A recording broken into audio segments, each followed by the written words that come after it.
There's no arcades. Putting it out there, people. I mean, haven't you noticed like everybody that lives around here is a business owner of some sorts? Yes. Like everybody is. I'm gonna say this word. Do not judge because ¿cómo se dice eso? I budget. I chop it. I I don't know how to say this word. Like everybody would make fun of me. It's like entrepreneurs. Yes. Yes, business owners. Bienvenidos. I'm Kairym and Lulu, your savvy kitchen explorer and global traveler. And I'm Lulu. Welcome to the Beehive, your space for inspiration and positive energy. Together, we're serving up Cafecito Conversations, bridging cultures, kitchens, and the soul. We're here to help you find the grace in the in-between, one cup and one conversation at a time. From strategies to elevate your crunch time cooking to savvy tips for your next big adventure. To inspirations you need to keep your spirit and your community thriving. Grab your cafecito. Let's get savvy. Let's get inspired.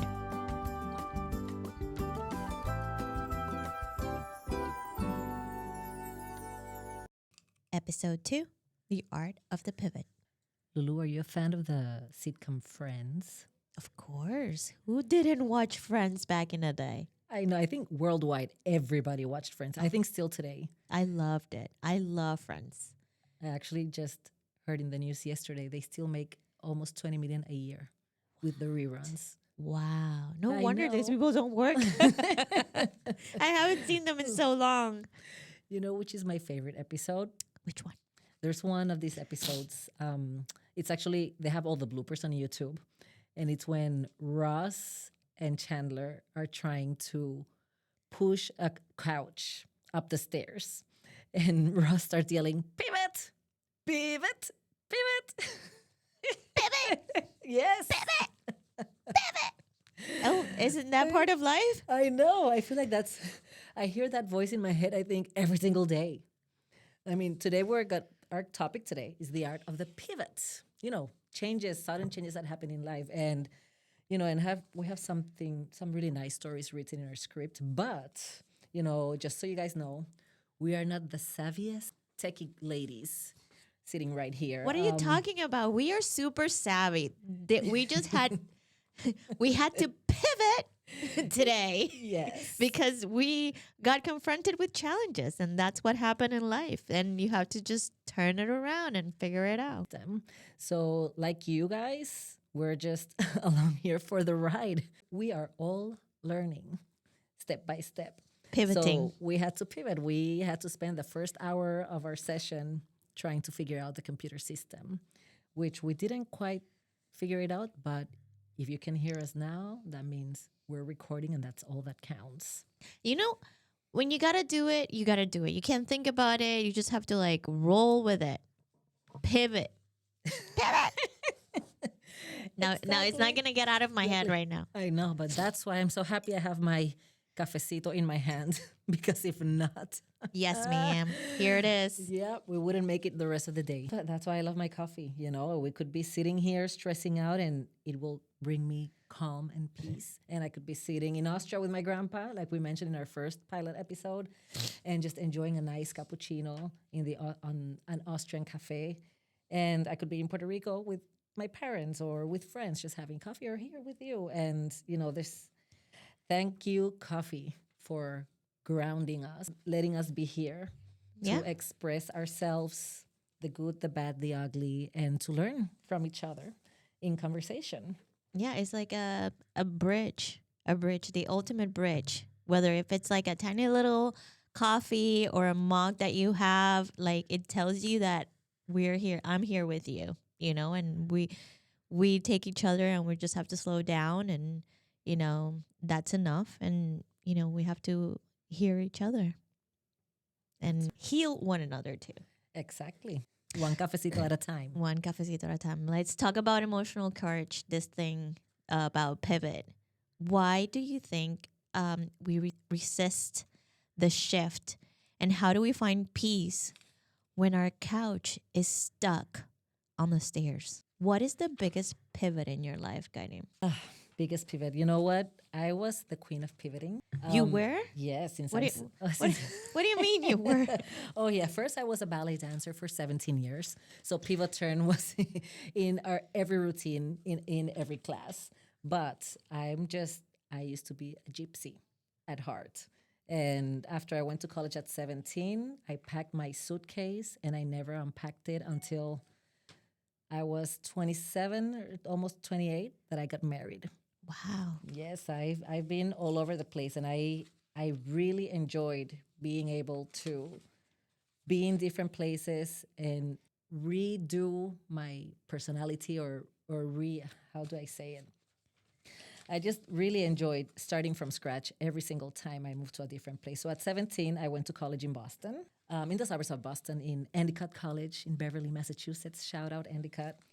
I studied communications and PR and cinematography. And I studied abroad, went to Austria for a semester, graduated. I found a job traveling through the US, and I've been on the road for as many years as you can count. I've lived in over 9 different places. Every time I had to pack my little carry-on because no way I did the large suitcase. I was just so happy to get on that flight or on that train or on that car and find myself going to a new place and meeting new people. But really, the biggest pivot of my life happened when I stopped pivoting. Really? Yes. How did that happen? Well, 10 years of being happily married with our family in Pensacola, But setting roots, which I don't know what setting roots is. I've never been rooted in one place or stuck in one place. But Pensacola had this charm that just let our family set roots. it still does. Like I miss it so much. I miss Pensacola. But anyhow, do you think you stopped pivoting just because you move and just settle? I'm pretty sure that your life was pivoting all the time with tons of changes regardless of, not moving. It was, but not the kind that would really change my mindset of life.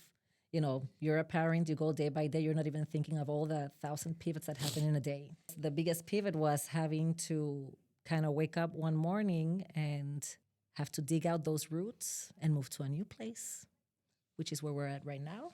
It's going to be almost a year in August. And that change I wasn't ready for. But, being the grown up of the house and being the parent. And, You're the only grown up of that. mommies are always the only grown up in the house. I've I got don't a know. really big kid and then 2 little ones. I'm the baby in the house. Like, believe it or not, I'm the baby in the house. I don't think I'm the grown up sometimes. I think like the roles change between husband and wife sometimes, and you become a child sometimes. I love to be loved. Like to be pampered, and I feel like they love when they see that you need them. You know, I like giving love. So that's why I'm always, making sure they're dressed nicely or that they have their shoes cleaned or that they have their beautiful breakfast on a Sunday morning or, heart-shaped pancakes or Mickey Mouse-shaped pancakes and that kind of thing. But still, it's, once, especially my husband, who's the one that is, of course, overworked, he didn't have time to think about the change. He just needed to know that he could go through this transition without, without hiccups. And then the kids, that was the hardest part. I had to be strong for them because this is something that they really did not even imagine happening, of us moving away from where they had actually set roots themselves. Even though they got there when they were little. My daughter was in pre-K and my son was 2 years old. But, it just took a lot of hard work and courage from my part, I have to say. And I would never admit it until right now that we're sitting here to be able to tell you now that it was a successful pivot. And now everybody in the house even agrees that it was for the best. And I'm so happy that I'm here. And it got me sitting here with you. Yes, yes. I mean, honestly, I never knew that this was gonna happen. I knew that we had a connection. I knew that there was something there. The minute I met you, like there's something with this girl that it's going to happen. Something is going to happen, even though we didn't talk at all when we were there. It's just the fact of spending the most important days of the year together. It just makes it a huge difference. But I'm pretty sure that even you see your husband calm and collected, they were also like feeling that little nudge of like, yes, we're making this big step, and they're acting all grown up and, adapting really quickly because that's their job. They need to adapt right away. Yeah, well, there's no looking back, And maybe they learned that from us. We just push forward. We push forward so hard that we forget to look back. And maybe that's the best that needs to happen. Don't look back. You can then look back, reminisce the good time, just enjoy the memories and build new ones. You said you were talking about like how you change and manage life changes that just happened right now. Do you make any plans? How do you think your kids get affected by this? I mean, I'm you just mentioned that they are now okay with it, but how did it happen at first? Well, for me, it's all about the kitchen table approach. My kids were 11 and 14 at the time, and those are pivotal ages where they need to feel heard. My husband and I used a 3-step strategy. Well, I used a 3-step strategy, and I sort of like reverse psychology it to him to make sure that they weren't just along for the ride, but that they were part of our crew. What are these 3 steps that you actually take? I mean, from the table approach, the kitchen table, because I love your food. I mean, sometimes I'm like, oh yeah, let's come over. Like, I'll be cooking something. You can bring whatever you want, and I'm like, I think I was just gonna give her money because I don't want to bring anything. Like, like whatever I do is not gonna be as good as Kairym's. Well, we'll get to that later. But of course, it all started with cooking their favorite meal, which is spaghetti bolognese. Yummy. And when my husband and I first made the decision, we decided to do step number 1, include them in all our conversations. Oh, I think that's very important to include your kids in everything. We do the same. Yeah, early inclusion is the best part because, they understand. They have opinions. And we didn't wait until the boxes were packed. We brought them into the conversation a year early. Even if they oppose the idea, giving them some time to kind of register it, talk to their friends, and process the possibility of the change that was coming was crucial for them. And then I tried to create a fun context around it. Before we talked logistics, we talked about the lifestyle, what they were looking forward to have in their new home, in the new area where they live. Did they want to try a different sport? Is there a specific museum that they're looking forward to visit? And of course, we gave them the location we were moving to for them to research because nowadays, so all the kids have either a computer at home where they can just Google locations and Google what to do. And of course, the first thing they looked for were arcades. Yes. Which, needless to say, there are no arcades in our area. Or just parks. So we know. Oh, yeah, that's a good business. There's no arcades. Putting it out there, people. I mean, haven't you noticed, like, everybody that lives around here is a business owner of some sorts? Yes. Like, everybody is, I'm going to say this word, do not judge, because ¿cómo se dice eso? I budget, I chop it. I don't know how to say this word. Like everybody would make fun of me. It's like entrepreneurs. Yes.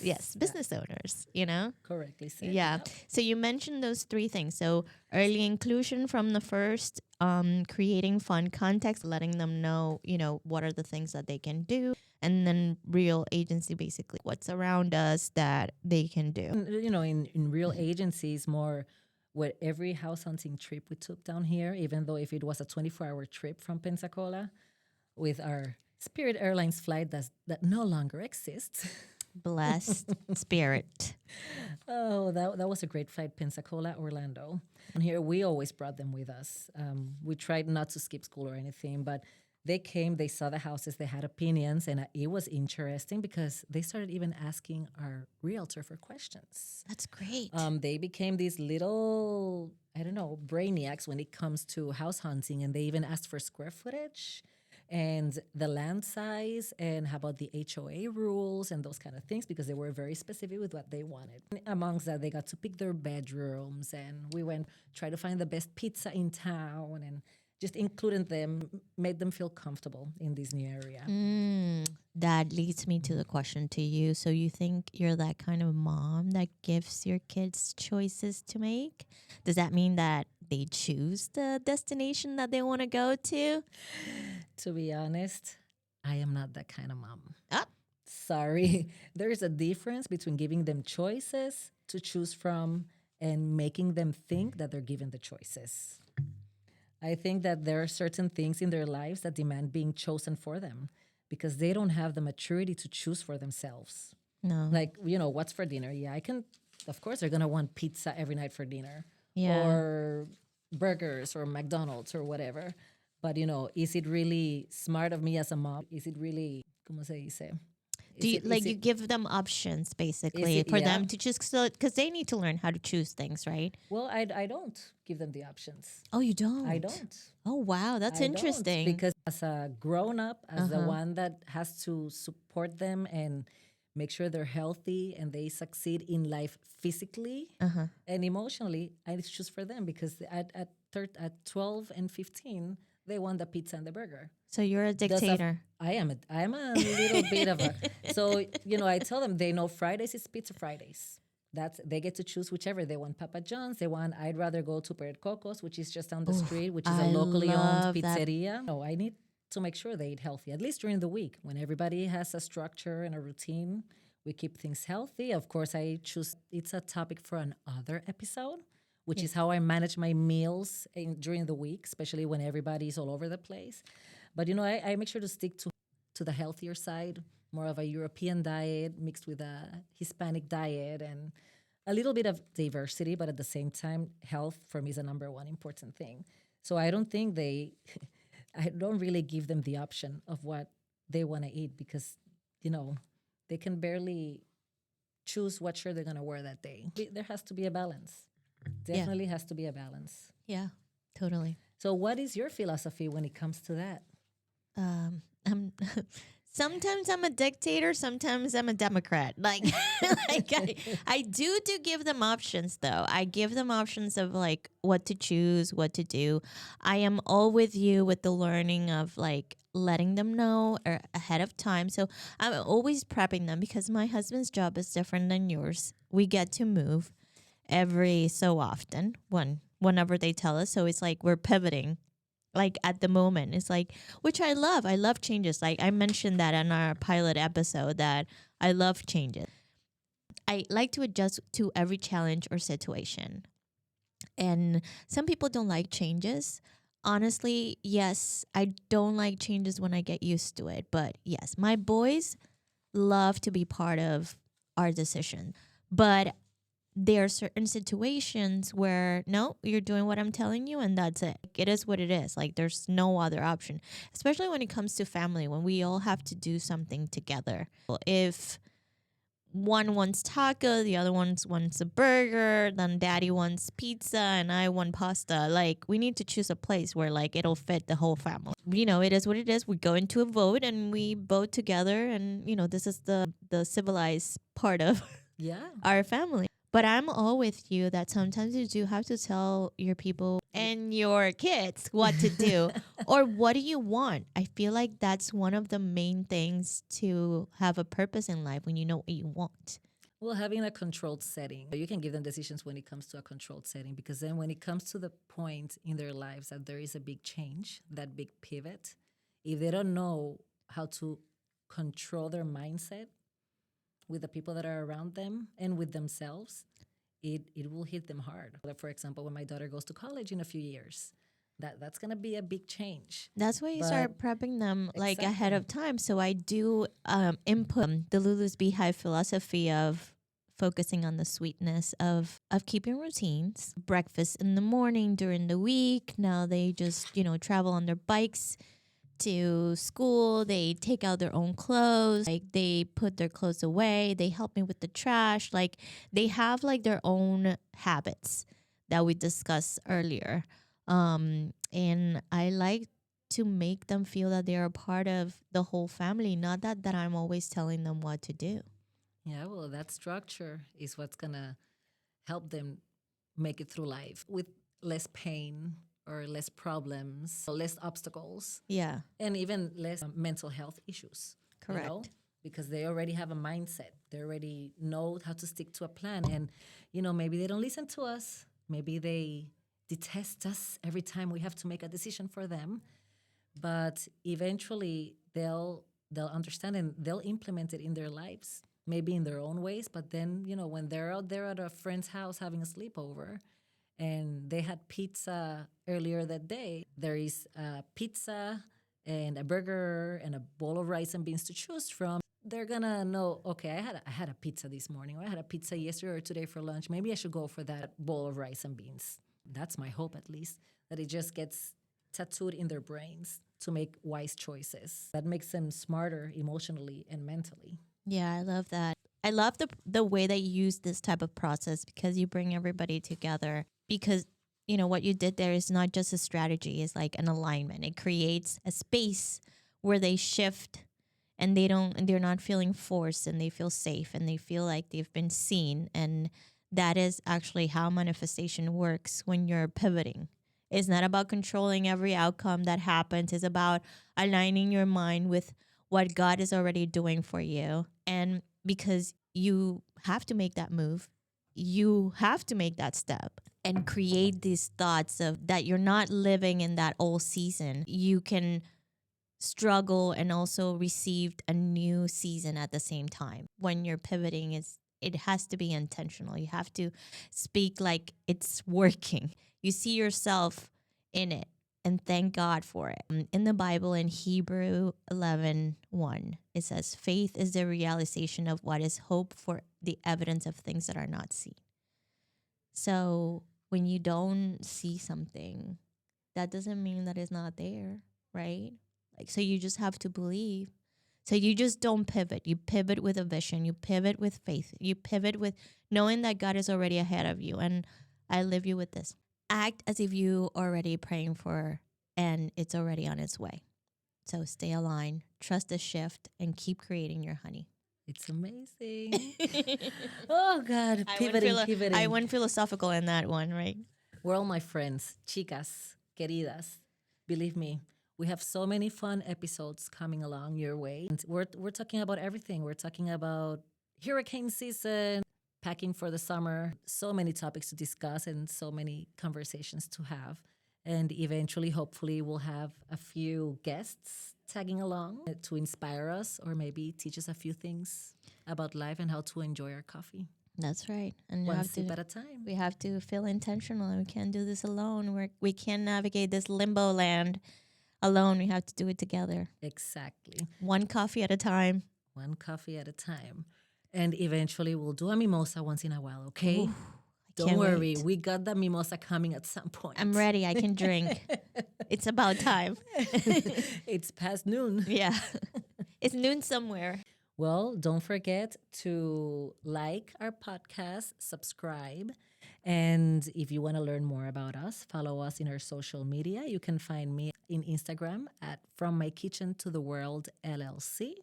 And you can access my website at kairymyvonne.com. It's spelled in the notes of this episode. And there you can find a lot of information for your summer travels, global perspectives, and a few recipes of mine that you might enjoy doing this summer.